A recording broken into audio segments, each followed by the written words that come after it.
42,000 ప్రశ్నలతో question bank ఉంది. రోజు పాస్వర్డ్ మారిపోద్ది.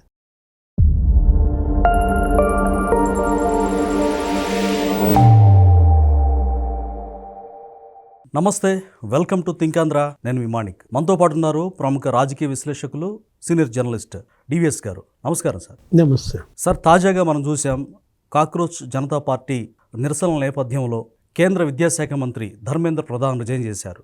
సో దాన్ని స్ఫూర్తిగా తీసుకొని ఏపీలో డిఎస్సీలు, మెగా డిఎస్సీలో అవకతవకలు జరిగాయంటూ వైఎస్ఆర్సీపీ రేపటి నుంచి నిరసనలకి పిలిపించింది. కొన్ని ఘాటు వ్యాఖ్యలు కూడా చేశారు. అంటే కేంద్ర మంత్రి లాంటి వ్యక్తే దేశానికి మంత్రి ఆయన రిజైన్ చేస్తే డిఎస్సీలో అక్రమాలు చేసి నువ్వెందుకు చేయవు లోకేష్ అంటూ చోటా నాయకులు, బడా నాయకులు కూడా లోకేష్ గారిని రిజైన్ చేయమని సవాల్ చేస్తూ ఉన్నారు. జగన్మోహన్ రెడ్డి గారు కూడా దీన్ని బాగా ప్రోత్సహిస్తూ ఉన్నారు. దీన్ని ఏ విధంగా చూడాలంటారు? స్ఫూర్తి అనే పెద్ద మాట ఎందుకులే, దాన్ని స్ఫూర్తిగా తీసుకుని అనకూడదు, దాన్ని అడ్డం పెట్టుకుని. అంటే ఇది అడ్డాల పార్టీ, అడ్డగోలు పార్టీ, గొడ్డలి పార్టీ అని. ఇప్పుడు ఒకటి అసలు దానికి దీనికి ఏమైనా పొంతనుందా? లేదు, కానీ స్ఫూర్తి పొందినట్టుగా అనిపిస్తుంది సార్. అదేదో మాకు కూడా వర్కౌట్ అయిద్దేమో అన్నట్టుగా వీళ్ళు ఆశలు కలిగి ఉన్నట్టుగా అనిపిస్తుంది. అసలు ఆ పదం విషయంలోనే నేను అభ్యంతరం చెప్పాను. స్ఫూర్తి అంటే అది చాలా మంచి పదం. అదే దాన్ని అడ్డం పెట్టుకుని అది పాజిటివ్ ఆస్పెక్ట్లోనే వాడాలి, నెగటివ్ వాటిల్లో వాడకూడదు అనమాట. ఇప్పుడు ఒకటి నీట్ పరీక్ష, ధర్మేంద్ర ప్రధాన్ లేకపోతే అక్కడ కాక్రోచ్ జనతా పార్టీ విద్యార్థులు 2 నెలలుగా వాళ్ళ యొక్క కార్యక్రమాలు, ఆందోళనలు ఏ స్థాయికి వచ్చాయంటే చలో పార్లమెంట్, చలో సంసద్. అక్కడ చాలా ఉద్రిక్త పరిస్థితులు, అసలు పిల్లలు దెబ్బలు తిన్నారు, 24 మంది చనిపోయారు నీటి పరీక్షల్లో.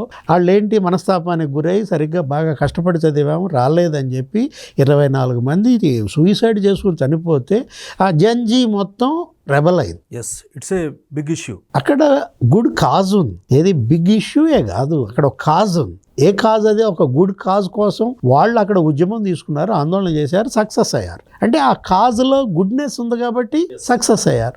ఇది ఇక్కడ ఏముంది? ఇక్కడ అసలు కాజ్ ఉందా? అంటే ఇప్పుడు నీట్కి డిఎస్సికి పోలుస్తారా? పోల్చకూడదు, అసలు సంబంధం లేదు. ఇప్పుడు మోకాలకి బోడుగుండికి ముడి పెడతారా? ఇప్పుడు నీట్ అంటే అది అక్కడ జరిగిన పరీక్ష ఏంటి? పెన్ అండ్ పేపర్, అది కంప్యూటర్ బేస్డ్ టెస్ట్ కాదు. వాళ్ళ డిమాండ్ కూడా అదే. ఏది సుప్రీంకోర్టు కూడా పెట్టమంది, జిఐఈ అన్నీ కూడా కంప్యూటర్ బేస్డ్ పెడుతున్నారు. నీట్ ఎందుకు పెట్టరంటే టైం లేదు కాబట్టి ఏదో పెట్టేశారు, మామ అనిపించారు, దానివల్ల బలయ్యారు, మూల్యం చెల్లించారు, 1 వికెట్ పడింది. డిఎస్సి సిపిటి విధానం జరుగుద్ది. ఇంపాసిబుల్ సార్, అవకతవకలు చేయడం అనేది నాకు తెలిసి ఇంపాసిబుల్. అసలు ఇక్కడ పేపర్ లేదు, ఇంకా లీక్ ఎట్లా? ఇప్పుడు ఇక్కడ క్వశ్చన్ పేపర్ మారిపోతూ ఉంటుంది. ఏది? ఇప్పుడు ఇది క్వశ్చన్ బ్యాంక్ ఉంటుంది. ఒక్కొక్క సబ్జెక్టుకి 3,000 ప్రశ్నలు, 13 సబ్జెక్టులు, 42,000 క్వశ్చన్ బ్యాంకులు, 42,000 ప్రశ్నలతో క్వశ్చన్ బ్యాంక్ ఉంది. రోజు పాస్వర్డ్ మారిపోద్ది. పక్క వ్యక్తికి చూసినా కానీ అది వేరేగా ఉంటుంది సార్. అది అసలు ఇక్కడ కాపీకి అవకాశం ఉండదు. ఇప్పుడు జగన్మోహన్ రెడ్డి ఫస్ట్ ఏమన్నాడు? పేపర్ లీక్ అన్నాడు, అది బెడ్స్ కొట్టింది. ఎంత అవగాహన రాహిత్యం చూడండి. అంటే ఆయన ఏనాడు చదువుకుని ఆయన పరీక్షలు రాసి ఉద్యోగం చేసిన పర్సన్ అయితే అనుకోవచ్చు. క్వశ్చన్ పేపర్లు ఎత్తుకుపోయినాడు అనేది ఒక కేసు ఉంది ఆయన మీద, ఏదో అప్పట్లో అంటుంటారు. Correct sir. పంజాగుట్ట స్టేషన్లో కేసు అని కూడా ఏదో మీడియాలో చూస్తుంటాం. ఇప్పుడు అక్కడ క్వశ్చన్ పేపర్ ఉంది, ఎక్కడ? నీట్లో. ఏం జరిగింది అక్కడ? గెస్ పేపర్ అని ఒకటి రిలీజ్ అయింది. 430 ప్రశ్నలతో గెస్ పేపర్ ఒకటి వాట్సాప్లో 48 hours బిఫోర్ వచ్చింది. దాంట్లో కెమిస్ట్రీలో 126 క్వశ్చన్లు టాలీ అయ్యాయి. అది గోల. ఎక్కడ? ఆ నీటు, ఆ జంతర్ మంతర్. ఇక్కడే ఉంది, అసలు పేపరే లేదు, లీక్ అంటాడు. ఇప్పుడు తర్వాత ఏమన్నాడు? మెరిట్ లిస్ట్ అంటాడు. మెరిట్ లిస్ట్ ఎందుకు లేదని అన్నాడు. జగన్మోహన్ రెడ్డి ప్రెస్ మీట్ పెట్టి ఆ మధ్య గందరగోళం చేశాడు. వాళ్ళందరినీ పిలిపించి అభ్యర్థులందరితో అదో పెద్ద డ్రామా ఆడాడు. అది కాదు సార్, కనీసం అవగాహన కూడా లేకుండా, అవేర్నెస్ తెలియకుండా, కనీసం వేరే వాళ్ళతో చెప్పించుకోకుండా డైరెక్ట్గా ప్రెస్ మీట్ పెట్టి ఈ విధంగా ట్రోల్స్కి అవకాశం ఏంటని దేనికైనా. చెబితే వినేవాడైతే జగన్ ఎలా అవుతాడు? చెబితే విన్నాడు, గిల్లితే ఏడవడు, మనల్ని నేర్పిస్తాడు.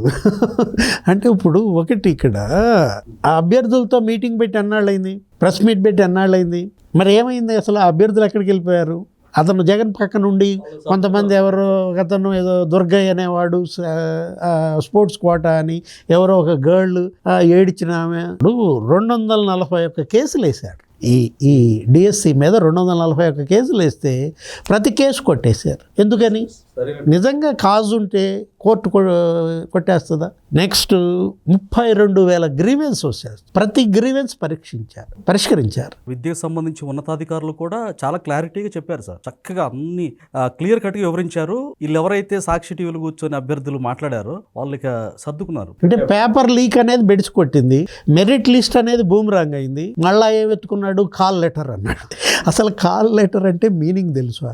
కాల్ లెటర్ అంటే ఇప్పుడు అపాయింట్మెంట్ లెటర్ వేరు, కాల్ లెటర్ వేరు, రెండు వేరు రా మగడ. ఇప్పుడు కాల్ లెటర్ అంటే దేనికి కాల్ లెటర్ వస్తుంది?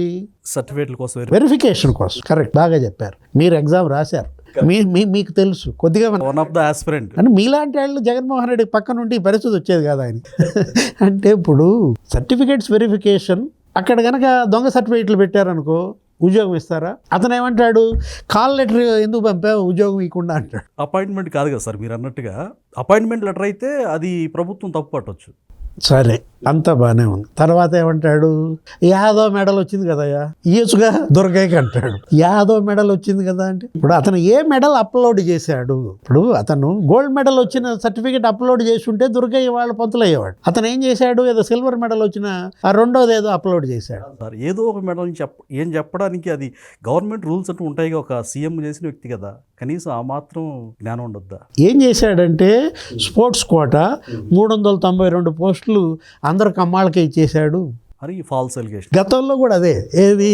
అదేమో డిఎస్పి, గ్రూప్ 1 ఎగ్జామ్, అది విజయసాయిరెడ్డి. అప్పుడేంటి 36 ప్రమోషన్లు డిఎస్పీలు కమ్మాళ్ళకే. జగన్ సీఎం అయిన తర్వాత సుచరిత ఏమైనా ఆన్సర్ ఇచ్చింది? హోమ్ మినిస్టర్గా సుచరిత అసలు అందులో కమ్మాళ్ళు 4 వాస్తవం చెప్పారు ఆవిడ. ఇప్పుడు ఇది డిఎస్సి స్పోర్ట్స్ కోటా 392 కమ్మాళ్ళే అంటే అసలు ఊరికే లిస్ట్ తీస్తే 9 మంది అంట. అంటే 9 మంది కమ్మాళ్ళ భుజాలపై తుపాకీ పెట్టి మొత్తం 16,000 మందిని కాల్ చేయాలనా? సార్ ప్రభుత్వం ఇలాంటి వాటి మీద సీరియస్గా కేసు పెట్టి అసలు లోపలేయాల్సిన బాధ్యత లేదంటారా? అంటే ఇప్పుడు ఎన్ని కేసులను పెడతారు? ఇప్పుడు ఈ రకంగా ఇక పోలీసు వాడికి ఇదే పని. ఇప్పుడు నిమిషానికి కేసు పెట్టాలి అతని పైన. ఈ లెక్కనైతే ఇప్పుడు 392 పోస్టుల్లో 115 పోస్టులు ఎస్సీలు. అంటే నువ్వు మొత్తం కమ్మాళ్ళు అనడం ద్వారా ఆ 115 కుటుంబాలు పొట్టగొట్టాలని. ఎస్, కొంతమంది ఆస్పిరెంట్స్ మాట్లాడారు సార్. ఎందుకంటే మా మీద కక్ష, మేము అహోరాత్రులు కష్టపడి చదువుకుంటే ఫాల్స్ ఎలిగేషన్ చేస్తారని చెప్పి మాట్లాడారు కొంతమంది దళితులు కూడా. అందరూ కమ్మాళ్ళకే ఉద్యోగాలు ఇచ్చేశారు అనడం ద్వారా 196 బీసీలు ఉన్నారు ఆ స్పోర్ట్స్ కోటాలో. ఆ 196 బీసీలని టార్గెట్ చేయటం, పొట్టగొట్టడం. నువ్వెందుకని పెట్టలేకపోయావు డిఎస్సి? 5 ఏళ్ళు 5 డిఎస్సీలు పెట్టచ్చు నువ్వు. తట్టు ప్రామిస్ చేసి కూడా ఒక్క డిఎస్సి పెట్టకపోగా మోసం చేశావు. ఇప్పుడు పెట్టినాడి మీద కేసులు వేపిస్తున్నావు. రేపొద్దున నిరసనలు ర్యాలీకి పిలిపిస్తాడు. లోకేష్ రిజైన్ చేయమంటాడు. దేనికి రిజైన్ చేయాలి లోకేష్? పెట్టినందుక మెగా డిఎస్సి? సార్ నిరసనలు ఇదే సందిట్లో సడేమి అన్నట్టుగా ఏదన్నా అసాంఘిక కార్యక్రమాలు లేకపోతే శాంతి భద్రతలకు విఘాతం కలిగించే కార్యక్రమాలు ఏమైనా చేస్తారా? అదే కదా మరి. ఇప్పుడు మొన్న మనం చూసాం, ఏది వాళ్ళు ఎవరు యూత్, వైసీపీ యూత్ అనమాట. ఇప్పుడు పిలిపించింది కూడా వైఎస్ఆర్ కాంగ్రెస్ పార్టీ యువజన విభాగం. రేపటి ఆ ఉద్యమం ఆందోళన అడ్డం పెట్టుకుని ఏదో ఒక అశాంతి సృష్టించాలని, ఏదో ఒక కల్లోలాలు రెచ్చగొట్టాలని. అక్కడ ఏం జరుగుతుందో వాళ్ళ పోలీసు అప్రమత్తంగా ఉండాలి. వాళ్ళందరిపైన ఒక నిఘా పెట్టాలి. ఏది చేతులు గాలేక ఆకులు పట్టుకుంటే లాభం లేదు. ఏపీ పోలీస్ ఇవాళ ఏంటంటే ఎక్కడెక్కడ ఎవరెవరు సంఘ విద్రోహ శక్తులు ఇందులో చేరుతున్నారు, వాళ్ళందరిపైన ఒక డేగ కన్ను గనక వేయకపోతే రేపటి ఆ ఆందోళన మరి ఏంటి హింసాత్మకంగా మారే అవకాశం ఉంది. Thank you sir. నమస్తే.